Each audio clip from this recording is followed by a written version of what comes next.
हमारी pilot strength तो only 1.25 है sir, one one versus one पे, जबकि पाकिस्तान 2.5 पे खड़ा है। वो हम पांचवी जनरेशन की सोच नहीं रहे हैं और पता लग रहा है उसके पायलट्स जाके ट्रेन कर रहे हैं सर। आप तो पायलट रहे हैं सर, फाइटर पायलट रहे हैं सर आप तो, और वो जाके ट्रेनिंग ले रहे हैं J-31 के ऊपर वहां पर। तो J-35 2 साल में 24 महीने में डिलीवर हो जाएगा। और कई बार मैं हैरान होता हूँ, पाकिस्तान से खबरें आ रही है इतनी जल्दी मॉडर्नाइजेशन कर कहां से रहा है वो ICBM कहां से बना रहा है 15,000 किलोमीटर की? अमेरिका को चिंता होती है। वो इतनी सारी सबमरीन्स कहां से लेके आ रहा है चाइना से, और वहां से वो इतने सारे नेवल शिप्स कहां से लेके आ रहा है? और ये बड़ा ही मुश्किल सवाल है। हमारे लिए चिंता है सर वहां पर। मैं इन चिंताओं के ऊपर आपसे एक लास्ट ये उत्तर लेना चाहूंगा। भाई, अभी तक तो थोड़ा रवैया ठीक था, लेकिन अभी रवैया भी थोड़ा बदल गया है, अग्रेसिव हो गए हैं, दोनों साथ में कल्यूसिव हो गए हैं, जो पाकिस्तान और चाइना। तो ये हमारे लिए काफी बड़ा चैलेंज बन गया है। कि उनके पास जखीरा बड़ा हो गया सर, ये बड़ी खबर है सर। अमेरिका 3 पे खड़ा है, यानी कि हमारे पास तो एक एयरक्राफ्ट के पीछे पायलट्स भी नहीं है। ये मैन पावर शॉर्टेज जो है ये काफी चिंता में डालती है एयर मार्शल साहब। ने तेज चलना थोड़ा देर से शुरू किया है, तो अभी भागने से भी कैचअप नहीं होगा, हमको स्प्रिंट करना पड़ेगा। तो जिसको बोलते हैं ना कि हमको अगर फोर्थ गियर में आ गए या फिफ्थ गियर में, तो हमको सिक्स्थ गियर में जाने की जरूरत है। और उसके लिए पैसा बहुत खर्च करने की जरूरत है। और दूसरा, जो हमारे सेल्फ रिलायंस है, जो हमारी डिफेंस इंडस्ट्री है, इसको बड़ी तेजी से आगे बढ़ाने की जरूरत है।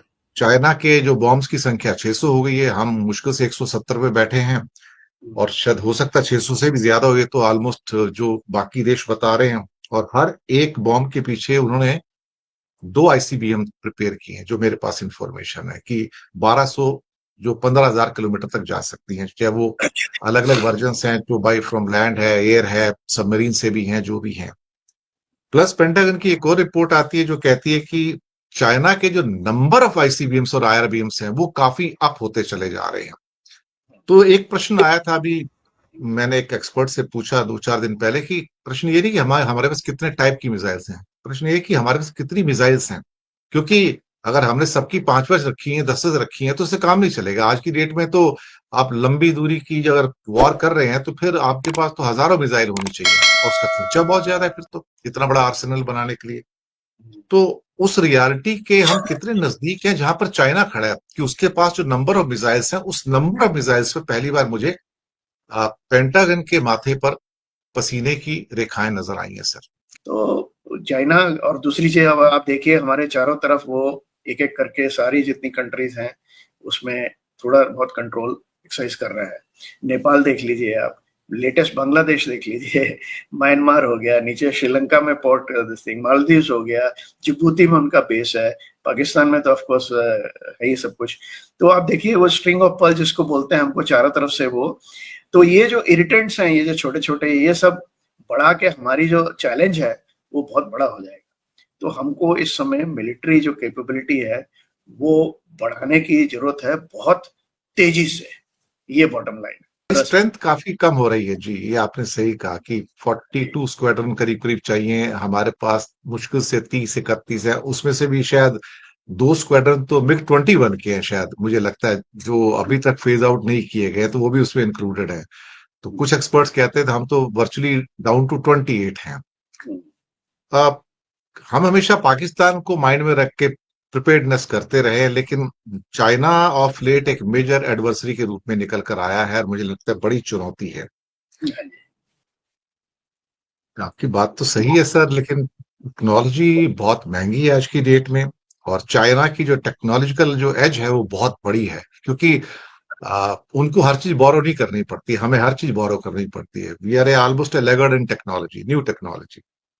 बजट को देखें तो कुछ ऐसा ऐसा है कि हम तो मुश्किल से 1.9% अपने मिलिट्री पे खर्च कर रहे हैं। सिर्फ एक, मुझे लगता है शायद राजीव गांधी के टाइम में ऐसा था, जब हम 4.2%, जो हाईएस्ट एवर जो हुआ है, जो हमने आर्मी पे खर्च किया है, हमने खर्च किया ही नहीं है। और राफेल भी अब जो आए हैं, ये तो एक बहुत लंबे टाइम के बाद इंडक्शन हुआ है इंडियन एयरफोर्स में।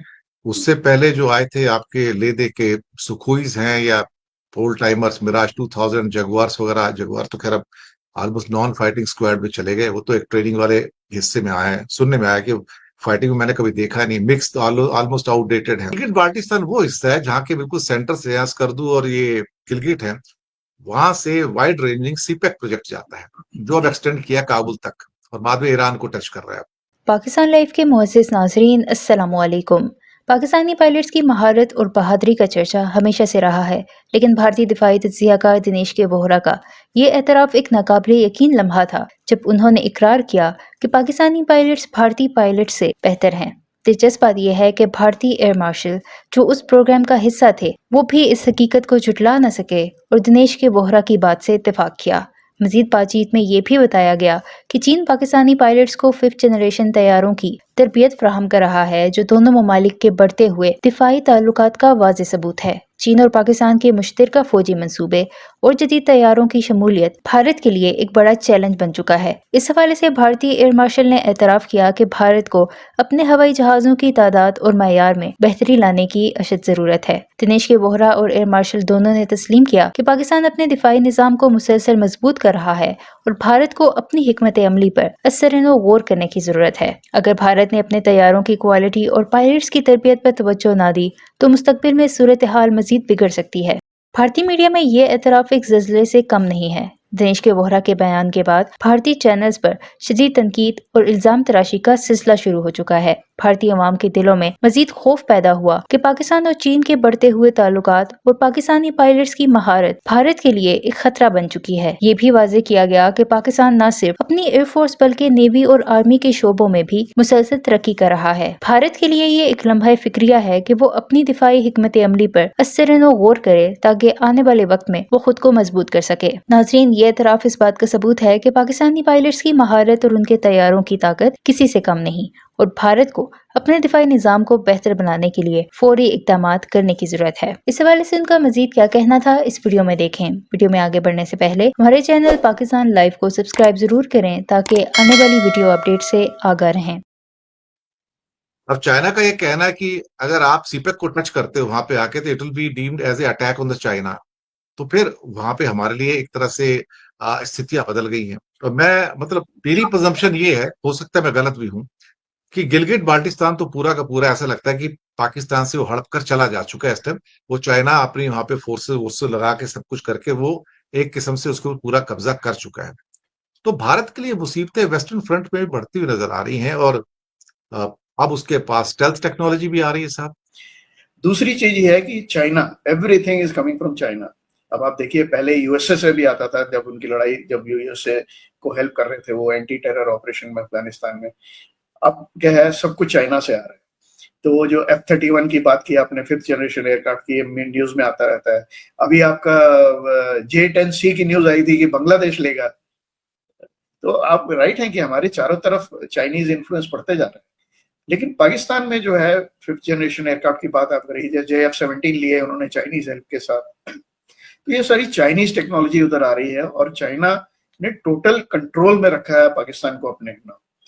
दूसरी चीज आपने बहुत सही कही कि जो आपकी CPEC है, ये जा रही है थ्रू POK, उसमें चाइनीज प्रेजेंस बढ़ती जा रही है। तो ये इंडिया के लिए प्रॉब्लम है, क्योंकि जब गलवान भी हुआ था तो आप देखिए स्कार्डू एरिया में उन्होंने डिक्लेयर किया था कि हाँ भाई हमारा चाइनीज प्रेजेंस है। वो सटल हिंट दे रहे थे कि हम हाँ उधर है, इधर आप मतलब कुछ कार्रवाई मत करिए। तो ये प्रॉब्लम है।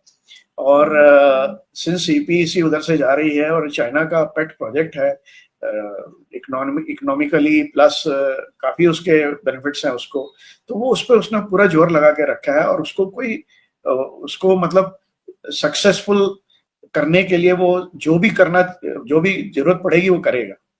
तो ये हमारे लिए चैलेंज है, हमारे लिए प्रॉब्लम है। तो बात वही घूम घाम के सब वही आ जाती है कि इस समय पैसा खर्चना की बहुत जरूरत है, डिफेंस पे हमारी कैपेबिलिटी बढ़ाने की बहुत जरूरत है, हमारा जो डिटरेंस वैल्यू है वो बढ़ाने की बहुत जरूरत है।